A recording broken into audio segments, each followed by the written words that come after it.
Listen, I recorded this video before, but um background was a little dark. So I did my video. The last video was on Wednesday. So the next day it was Thursday. And Thursday I went to work, and for lunch I had lunch, but I didn't want that. Speaking of lunch, hold on. Okay. I have a tendency when I cook, I come upstairs and lay down and forget. I'm coming, y'all. What are some steps? Whew. We're gonna find out why when I walk steps or just walk maybe a block or so, my freaking breathing goes bananas. Anyway, so I'm trying to lay so you guys can see me. Oh, sorry. Okay.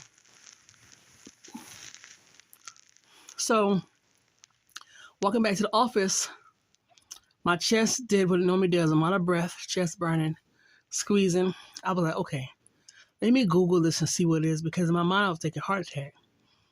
And Google was telling me some stuff related to heart attack. So I called my nurse.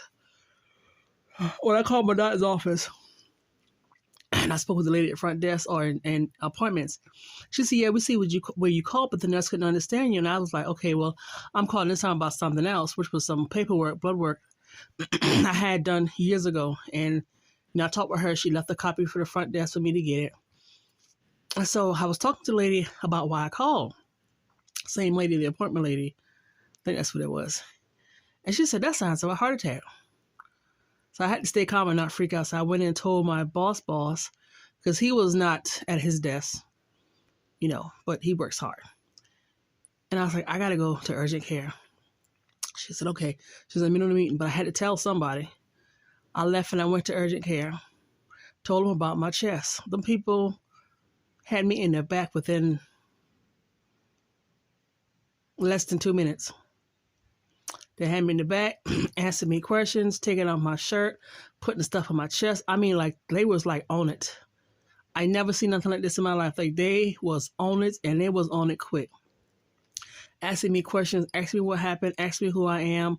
Just they constantly kept asking those questions, I guess, to make sure that I'm not, I don't know, who knows. So pressure high as hell. Pressure was like 239 or 2 something over something. Like, that's stroke level, stroke or heart attack. One of those are very dangerous levels.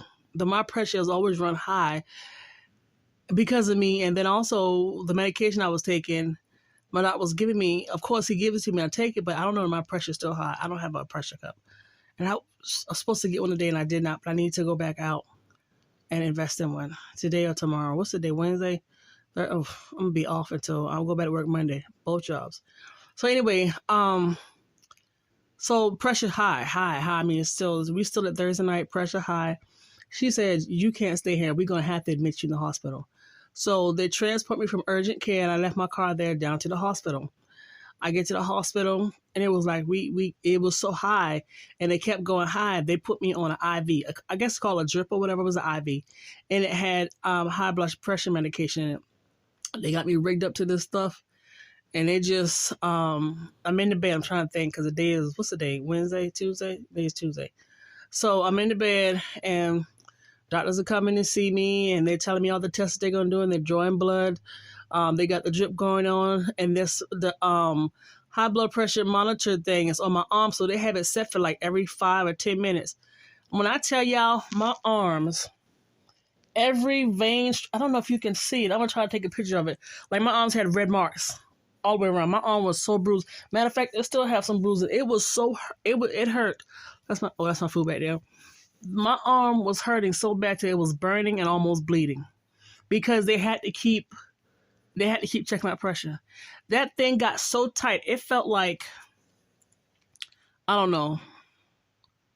But the reason why it's tight is because it's trying to check your pressure. When your pressure's high, it keeps going until it gets, I think, a heartbeat or whatever. That's probably the same thing. I'm not in the medical field, so, And it hurts. And I dealt with that for like 2 nights. It hurt so bad. I hate when that thing came on.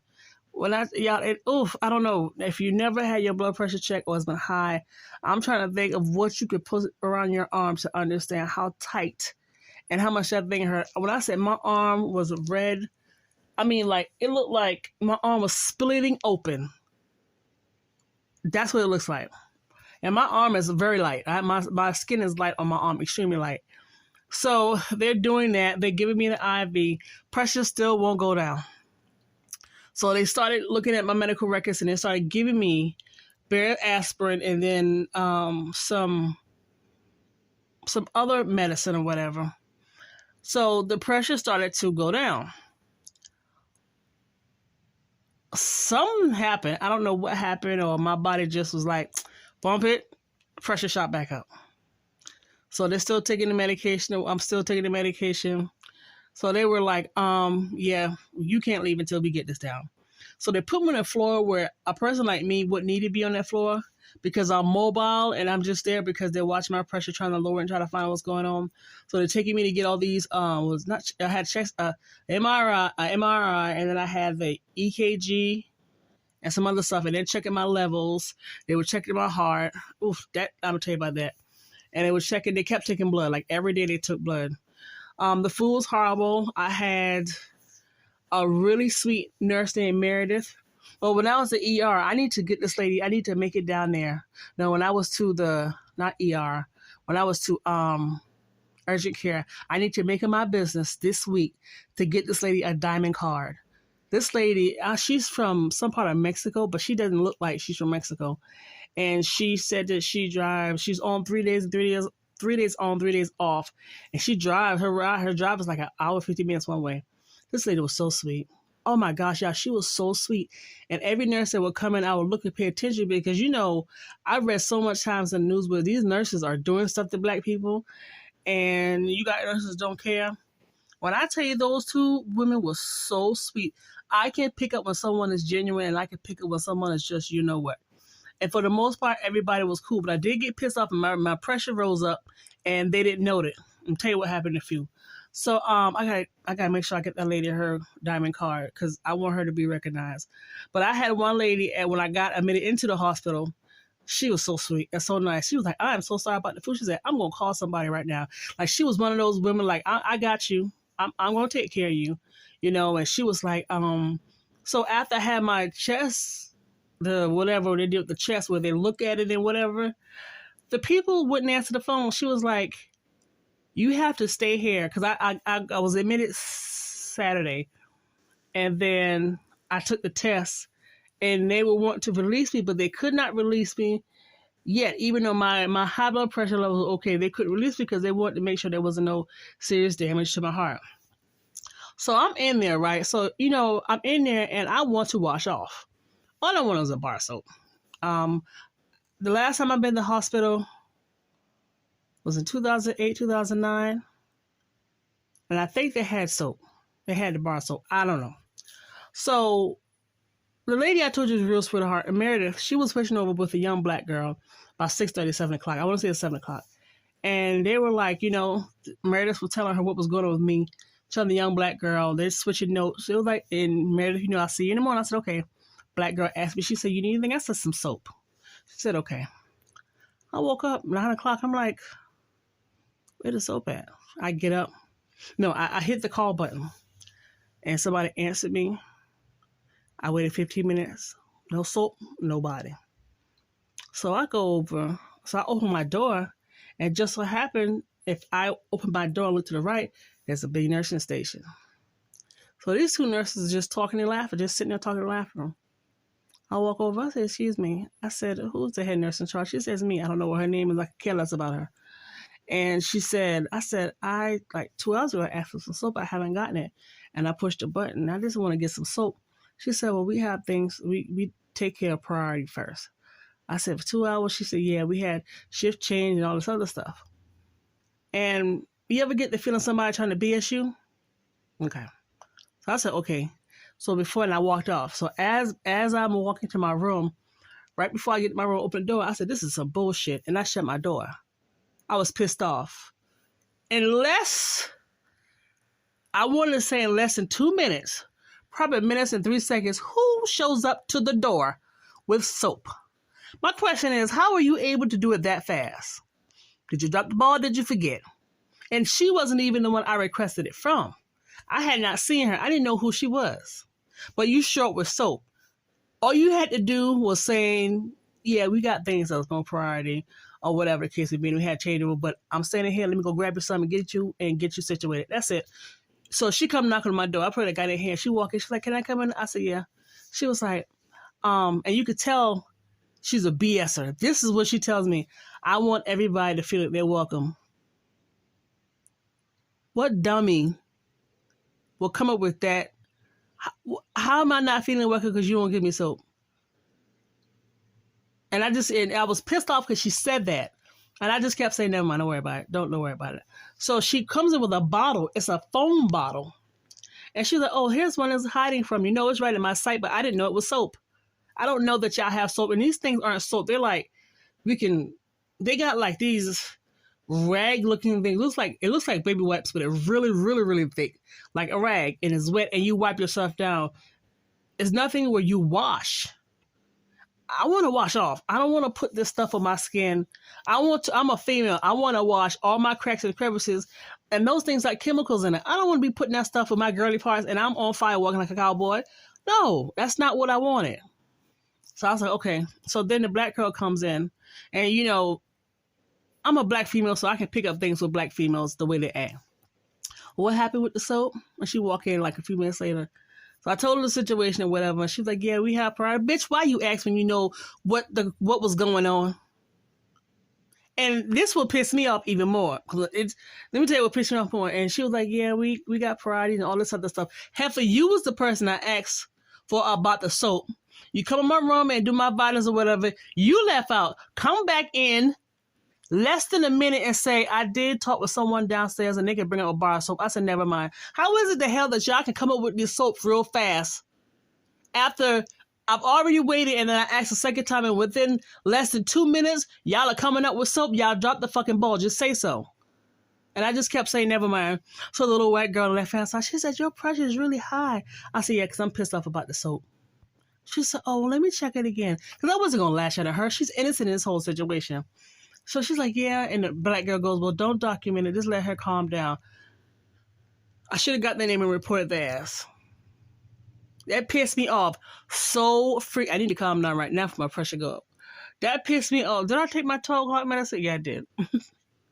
That pissed me off. Don't do that. This is my thing.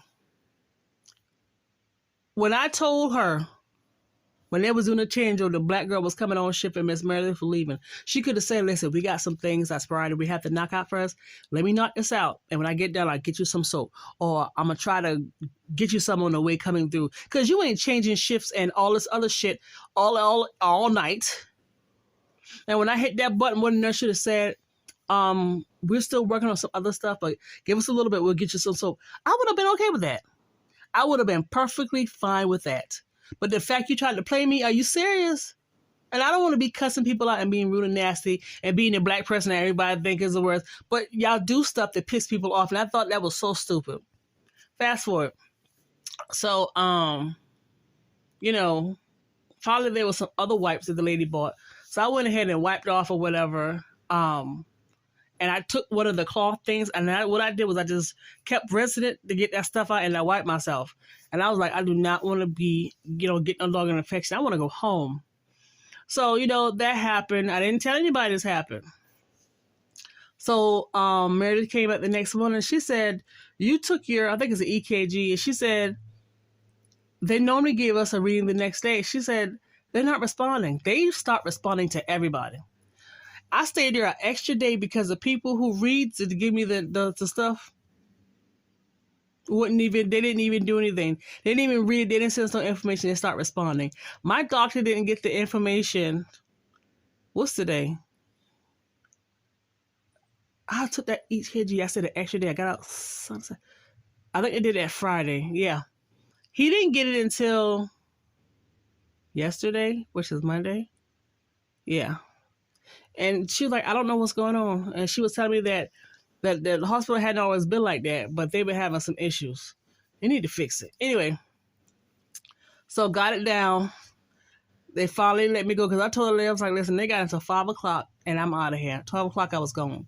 They paid for me an Uber to get back from the hospital to the urgent care because that's where my car was. So I took everything I can because I know that bill will be a lot. So I always suffered with high blood since I was early 20s. And it was my fault why whatever's going on because I'm not taking care of myself like I ought to. And I tried to, but it got to the point to where I messed up because now my levels of my kidney is, I think it's okay, but I think it raised a little bit. I'll know Friday. I'm taking a stress test Friday. I'm still having an issue with my chest and the breathing and stuff. And my heart is now enlarged. But he said there's no damage to where I'm going to have a heart attack or anything like that. So as soon as we can find out why I'm having this issue, my chest be good. As far as what else I want to tell y'all about that. So I got out of the hospital Sunday. I'm dealing with high blood pressure. I have a little bit of food left in my refrigerator to last me a week or maybe 2 weeks. And I mean, when I tell y'all, I'm going to eat like a bird. I'm going to have salads and fruits and other little stuff. And I'm not going to like it because I can't taste it, but I got to get my health straight. I'm going to have to eat like that, take the medication, drink a lot of water, and get on the treadmill at my job and walk for at least 30 minutes, 45 minutes a day. And I'm going to go and see my doctor. I'm going to go and see my doctor because I'm on 4 different medications. Plus, I have to take Bare's aspirin. The lady at the nurse, Meredith, I told you about, she taught me something. She said Bare, a chewable children's aspirin, but 81 milligrams is the max. She said do not take the ones that's higher milligrams.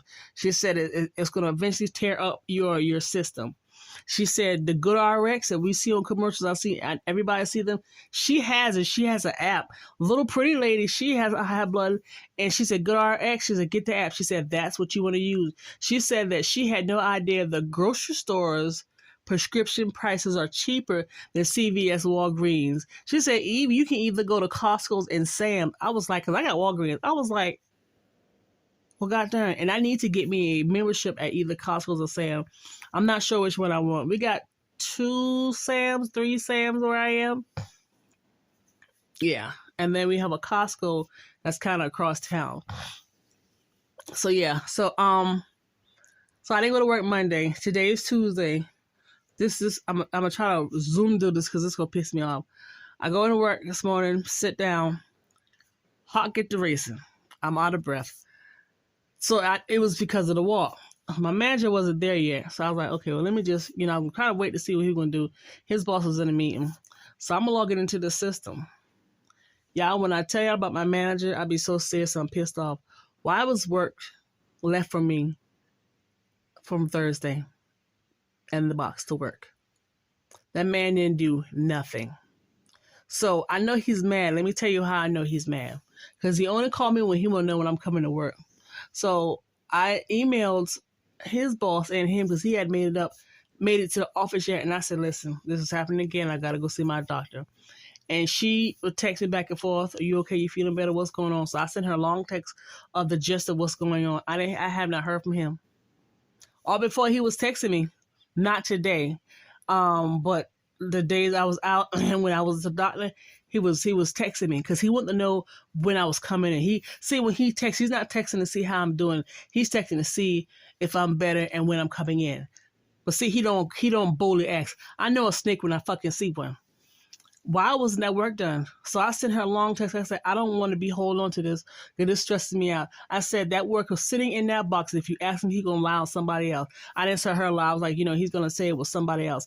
I was like, I can't keep going through this. I said, this has been going on since I got employed there 2019. This man will not help me. There's 9 files. There's 10, actually, that need to be taken care of. And he's not going to want to do it. So I'm not going back to work until Monday. And don't trust me as far as bringing documentation in because I will go to my doctor because he'll be glad to give me something because he's been talking about my high blood pressure for years. And I will take it straight to HR, let them know what he was saying so he can have fire under his ass. Don't play with me. So he ain't text, I ain't text. You got to worry, partner. That's it. That's all. So he gonna have to work now, and he don't want to do that. The works he does is just look at reports. He's getting it to his auditors. So you sit there and not do nothing all day, and you don't want to key those accounts. So when you text me, I don't know when I'm coming in. You meant to left that file there so it won't be done because you thought I was gonna come back. No, I'm not doing that. The day is Tuesday, and because you can't be out 3 consecutive days, I went in because I had already said, okay, I'm gonna go ahead and work Tuesday, Wednesday, be off Thursday, and Friday. No. Today, Tuesday. I'm gonna be off Wednesday, Thursday, and Friday, and I have something from my doctor that I can get to you. I'll get a release or whatever it is that he can give me. Don't play with me. Don't play with me. So I may need to try to find a job where I'm making the same amount of money, stress-free, and leaving that man. My manager is very nasty. He's backstabbing. He's two-faced. He's a liar, and he's a racist. And I don't care. And I stand on that, and I'm not letting it go. Very lazy man, and it doesn't even have to be like that. This man got employees that do what they're supposed to do and the work get done, but he allows, and he ain't the only one. They all allow things to happen. Yeah, I don't know about that. But anyway, so that was me. I was just Thursday, Friday, Saturday, Sunday in the hospital. So, let me see. I told you I went looking at places. I got a few phone numbers. And I think I mentioned that I'm going to see how many times they raise his rent before I leave. And I also found a van, but I did not purchase it because the guy said he needs a transmission for it. So I don't know what I'm going to do, and this is just something I thought of today. If I got a van, I can, like, I get off work at 3 o'clock. I can go in my van and stay in the parking garage till about 6. Like, I can go get off work, eat my dinner. So let me see, how would I do this? I would heat my food up, go in my van and have it ready for when I guess I get one of those bags that can hold the heat in it. So I'll go get off work, go in my van, put my food in there, and when I'm ready to eat, go ahead and eat. And when I'm ready to go to the bath, go into the gym, try to do it within a decent hour so it won't throw the red flags up, even though you have access to the gym as much as you want. Go and wash off and come in the van and chill, and then leave for the night and go somewhere. Hospital, Walmart, my old apartment complexes. I have places, and then at 4 o'clock or 5 o'clock in the morning, go back to work, go in the gym and wash up and do what you gotta do. Sit in the gym till it's time for me to clock in at 6:30. Just on the weekends, I have to figure out where I'm gonna go. Because I don't want to be in that parking garage. Now I can play like, I don't know how I would do it, but like I think if something I don't know, I would probably just have the van and just cover everything and not leave out. But I have to figure out how we'll go to the bathroom. I may come and just go to the gym on the weekends or whatever. As far as food, I don't need a fridge and a stove and stuff and an air fryer. But if I had to have a little setup on one side, my bed on one side, and all my necessities, that's fine. And there was this girl on YouTube that she has her storage room looking like a bedroom, but she don't live there. And I believe her. That's what I need to do. Get 2 big storage rooms, or have one big one, find a nice size one, have all of my stuff that I'm keeping for sure, my furniture on one side, and then have a nice setup. So when I go to my storage unit, and I need to get to my clothes or whatever, I can have it in my dresser, go ahead and switch it out, go ahead and, get whatever I need, put it in the van and have it in for the week. And just on the weekend, switch it out. When I want to wash clothes, I just go to the laundromat or use my compact washer, So it can be done. It's going to be a lot of work. My issue is the hot summers here in South Carolina and the cold winters we've been having. But I can save, I don't have a phone, I can save a lot of money. Like if I added up my rent for 12 months, but see, I will have storage, so that'll take away from how much I pay in rent. But I mean, even if I can still make it, I'll still be able to make it, because I won't have I would have to get Wi-Fi I wouldn't have a light. I have full coverage car insurance, car payment, those bills, no rent, and storage. And I think I'll still be able to make it. I think I'll still be able to make it.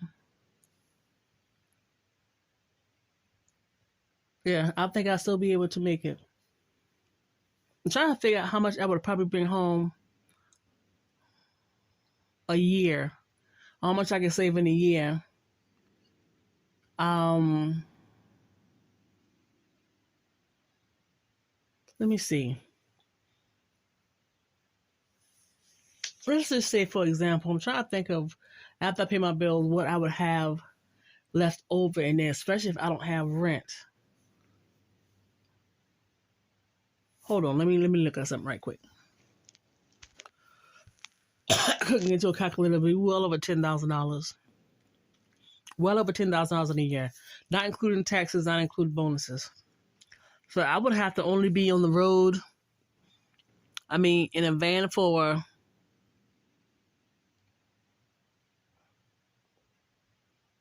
1,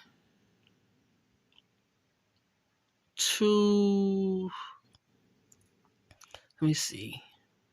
That'll be one. Hold on, I got 1, 2. Would it be about 4 years? 3, 4 years? Give or take 3. That's it. So yeah, so what I have planned, I'm going to do my hair, clean up my house, wash my clothes, and I need to find a high blood pressure cuff, and that's it. So I'll most likely get back on and do another video. I'm already at 26 minutes, so thank you so much for watching. Take care of your health because you can really mess yourself up. But they said high blood is a silent killer. I just thank God that I'm here and I am alive. All right, guys, thanks for watching. Have a good day. I'm going to eat and read my text message. Bye.